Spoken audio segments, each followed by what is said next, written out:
Hey guys, this is my first video. I just want to say I'm glad to be here today. I'm going to show you how to make some low poly terrain on Blender. This is going to be more of like a cartoony, shiny style. So if you tend to want it to be more like blocky, then you can just kind of like skip the end of this video because that's going to be where I'm going to be using some factors to make it look more smooth. Let's get started. First, you're going to want to click A and then X, and then you're going to delete all this because you will not need any of this. And then you're gonna use the shortcut Shift A to get to a mesh, and let's click cylinder right here. Now before you even click anything, at this bottom left corner where my mouse is, you're gonna see add cylinder. Click that. We're gonna make this around 8 for the best symmetry whenever we add a subdivision divider to it. You may not know what that means yet, but it's okay, we'll get there further in the video. Now we're gonna click this. You're wondering how I got here. I just clicked the X up here. For any of you beginners that are like learning how to move around, we're going to move this up so it's even with the y-axis. Then we're just going to move around. You see it, it's perfect. Alright, so we're going to click X over here. We're going to click on our object. And then on your keyboard, you're going to click S and Z. And we're going to scale this up a little bit so that it's a little bit like a little bit taller, but not too much wider. Alright, now that you're here, you got a little bit of a tall cylinder. You're like, what do you do now? Like, what's the point of this? I want to get a cool, like, looking thing. Don't worry. What we're going to do is we're going to press tab on your keyboard, click out of this, and on this left column over here, you should see a thing called loop cuts. Loop cuts are going to be, like, kind of like your best friend. So you're going to want to use these a lot. What you're going to do is you're going to go to the middle, and you're going to click, right click, or left click, technically, my bad. And then before you click off of anything, you're going to click S, and you're going to kind of scale this out a little bit so it kind of gets, like, the fattening effect of, like, the build. I like to do just a teeny bit, like around right there, which is good for me. And then you're going to tab out. Now you should have this kind of like looking a little bit more like fatter on the outsides. That's good for making it look a little bit more cartoony. Now the next step of what I normally do is I'm going to tab again. Oh, whoops. You're going to go on this top left corner. You're going to see a thing that looks kind of like a square, line, and dot. You're going to want to click this square. And then what you're going to want to do is go to the top of this, hold shift. Oh, make sure you get on select box, by the way, my bad. You're going to click this and click shift and then hold that. There you go. And now on your keyboard, you should see a shortcut that is E. You're going to hold E and then go up. Now you should kind of see this expand. Don't worry, this is scary at first, but it's okay. Let's click shift and make sure we hold shift so that we can select all of the boxes that we have just formed. There you go. After you have that selected, you're going to want to click the shortcut E and S. What that's going to do is it's going to basically expand it to where you want it to be. Now, I'm going to expand it a little bit farther out. And then what I'm going to do is I'm going to do the same thing we did with the cylinder in the beginning, S and Z, and kind of make this a little bit more taller. This will kind of give it the effect that you kind of want it. And this is optional, but if you want to skip this, you can. I'm just going to select the bottom of these because I'd like to have this be the same color. Because we are going to be able to color this at the end.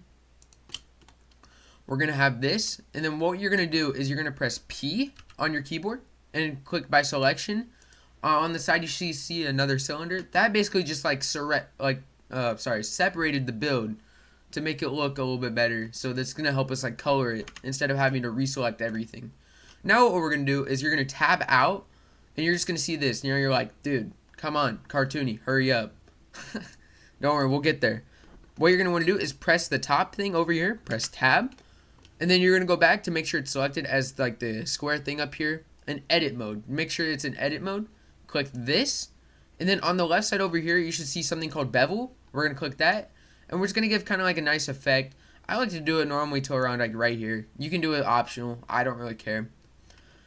Alright, next up, what I like to do is on the left over here, there's a thing called poly build. You don't have to do this, so you can skip this part too. What I like to do is I like to go on the 4 ridges and kind of like give these like a little bit of an effect. So you kind of like just poly build it, kind of go on the sides. Maybe let's make this one like a little bit bigger over here. And I'm just gonna try to speed this up a little bit just so I don't take too much of your time. I'm trying to make this quick for you guys. I'm sorry. And there we go. Should have it good. Now you should have kind of like a build looking like this, or ooh, geez, that kind of looks off. Oh, geez. Hold on, I might have to speed this up. It's whatever. Okay. My build should look a little bit weird, but if yours looks any good and if you're pretty good with holding your mouse straight and doing all that, yours should look fine. Alright, next up, now that you have this, you're kind of like, okay, this looks pretty cool now. Let's turn it cartoony though. I'm not like really liking this kind of blocky style. Now, if you do like this blocky style and you want to use this for like what, let's say like a simulator, go on with this. Skip to the next part of the video where I talk about how to like color the object and make it look good. Alright, so to get it cartoony for people that want it cartoony, what you're going to want to do is select your object, and on the right side of your screen, you should have this little tab button. Or not this tab button, you should have this over here, I'm sorry. And what you're going to want to do is go to this thing called a modifier. And for people that use like ROBLOX or whatever, what I like to do is I like to put the solidifier on every single mode so that it doesn't look transparent whenever you paste it in there. Because I used to be able to like, I used to get like stuck on it because I was like, how the heck do you get past that? Because like whenever you would paste it into Roblox, it would turn out to be like transparent through some parts, and it would be really glitchy and it would just look really trashy. After you put the solidify modifier in, oh my gosh, you put the subdivision surface in. Now what this kind of does, it'll make it look weird. Do not worry. Now you're kind of like, I want it to be cartoony. Well, what you can do over here is you can look at this levels viewport, and you can put that to around, I would say if you want it really smooth, you can turn it to 6. I'll just go with 6, but you want to make sure you watch out for your triangle nodes to make sure it's not too much to paste into a games like Roblox or whatever. Now next up, we're just going to go to this, modifiers. I'm going to do solidify. You can skip the solidify if you want, if it pastes okay. I just recommend it. Subdivision surface. And then for level viewport, we're going to do 6. And hey, there you go. You got a little bit of like an egg kind of shape. If you want to fix that, I'm pretty sure you can just go to edit mode by clicking tab. Going over here. Oh. No. Oh, you got to get the selection box. There we go. Kind of do that, and you kind of just do that. There you go. Now you kind of have like a flat edge. You don't have to do that, though. Just a warning. You don't have to do that. Alright, now you should have your poly build. If you need to expand this, you can press SZ, whatever you need to do. I'll just do it just so I can show you guys. You don't have to. Alright, now moving on. We need to color this thing. You're like, dude, I've seen so many tutorials that take way too long to explain how the heck do we even color this thing. Oh, it's easy. So in my description, I should have a paste link of a color gradient image that you can go into my description and just save image as. And so once you do that, just come back to this part and you should see this part of the video. Let's just say, alright, let's just click this cylinder. You see this cylinder? We're selecting this cylinder. What you're going to want to do, it's kind of like where the modifiers are. You're going to scroll down and go to material. You're going to click new. And then we got to wait for it to load. I'm sorry. Alright, you see this base color? We're going to click this. Image texture. And then you should be kind of baffled with this screen. I used to be confused on it too. But don't even worry about any of this. You're just going to click open. Downloads. And then you're going to click color palette or whatever you called it. Alright? Once you have that, it shouldn't look like anything to you. Neither does it. It doesn't look like anything to me. You're just going to click the remaining and click the materials. Once you do that, if you really want to see what it looks like, what you can do is hold Z in material preview. And it should kind of look like this. It's kind of like weird looking. You're like, dude, get the color right. I'll show you. Let's go to UV editing. Now, what you can do is you're going to want to click open here, downloads, and then select your color palette or whatever you named it. And there, you should have your color palette. You're like, okay, how do I color this thing? So what you're going to do, you're going to be kind of like looking like this on your screen. You can click tab. Here's a couple shortcuts, so don't get confused. Slow the video down if you need to. You're going to click tab, A, U, project from view, and then now it should be over here. This moves this to over here. What you can do on this screen now is you can click A and then S to kind of scale it down. I like to click this move button so that I can kind of move it easier. Just a tip. And then what I like to do is I kind of like to get a darker color on this. So I'm going to move it kind of more down here. And then after you're done selecting your color, you can just tab out. And then right now you won't see the color. So what you can do is you can press material preview. And boom. Oh, whoops. There you go. There you go. You have a material preview. There, it's green. Now we got to do this one. So what you can do is select your object, tab, A, U, project from view, A, S, just kind of scale it down. And we can move it, I'm just going to move over here. Maybe this will look good. Tab. And there you go.